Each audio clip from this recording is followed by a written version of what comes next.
European Union countries have agreed to impose new tariffs of up to 35% on electric cars from China. That's on top of the existing 10% duties. The extra duties have been controversial, and the vote in Brussels was tense. Germany voted against the measure, as it fears Beijing could retaliate with its own tariffs that could hurt the German car industry. An EU probe accused Beijing of unfairly subsidizing Chinese electric car makers. The plans can still be dismissed if Brussels reaches a solution with China at the negotiating table. Let's bring in Terry Schultz, who's in Brussels for us. Terry, take us through this, the complications of this very contentious vote. That's right. It was both complicated and contentious. And in the end, the European Commission is saying it received the necessary support because it can't really say that member states approved these measures. You had 12 abstentions, 12 countries that refused to take a stand. Meanwhile, you had 10 countries that did approve the measure, led by the very big countries of France, Poland, and Italy, with Germany on the other side opposing these tariffs, backed by only Hungary, Malta, Slovakia, and Slovenia. So while it's long been clear that this would probably pass in this way, it's definitely not with overwhelming support from member states who are very much afraid of what China will do in response. Now, what about the geopolitical dimensions of this?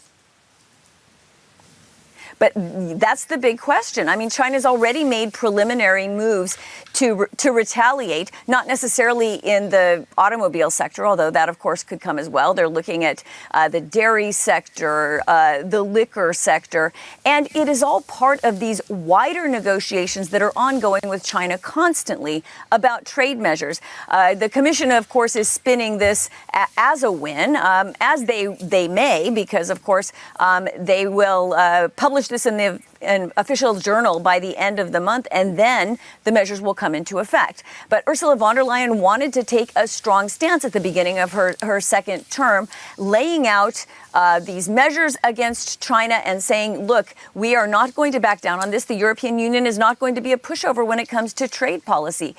But we must say that negotiations do continue. The Commission has until October 30th to publish these in the official journal. And they're explaining right now in an off-the-record briefing that, things could change. It's not exactly clear what will be published by the end of the month. And perhaps there will be some ameliorating measures coming from China. The Commission contends it does not want to impose these tariffs. It simply wants to respond to what it calls injurious subsidization by the Chinese government of its own industry. That was DW's Terry Schultz there from Brussels. And let's do a bit of a deeper dive now. It's Stephen Beardsley from our business desk who joins me here in the studio. Stephen, as soon as the camera swung around, yes, there we are. So, first of all, financial markets, how have they reacted? Yeah, we've seen them react somewhat modestly. We do see that car companies in Europe are up, for example. If we look at VW, if we look at Renault, if we look at Stellantis, these are the bigger car companies here. They're all up about 1.5% or so, right? And that's been the whole morning. They've been gaining. They've tailed off a little bit after the announcement. So it's not a big jump. We do see that with Volvo, which is owned by a Chinese company, Geely, that it's up 5%. And that's because Volvo announced that it actually is already working on an agreement between the EU and China to go around these tariffs and create another deal. Something that Terry was just mentioning is that ideally, many countries want to see a deal between the two sides instead of these tariffs. So I think that if we see a deal in the future, then you're going to see the markets react in a more positive way. But what they see right now is that this step was taken, but that the full story hasn't been written yet. Perhaps in a month, we will see what happens when these tariffs are expected to go into place. Right now, this is just the next step that's been taken, but the full story isn't quite there. Now, let's talk about Germany voting against this. One should think Germany, big car-making nation, right. They don't want cheap Chinese imports flooding the market. Why did Germany vote against this? You would think this doesn't make sense to many people at first glance, but Germany doesn't want this because they've said to every single aspect of this, every single stakeholder has said this, I should say, that is auto managers, labor, and the government themselves all have said we don't want this, and it's because of a trade war. They say this is what we fear. This is going to be a downward spiral that ends up biting us back, backfiring more than it does helping us. Remember that the German automotive industry has a major presence in China still. And yes, we read every day that market share is falling. They're getting beaten on EVs, but they still have a lot of other cars too, internal combustion engines. They're selling there. Profit margins are still good on those. They hope to make more money in China, and this could really hurt them.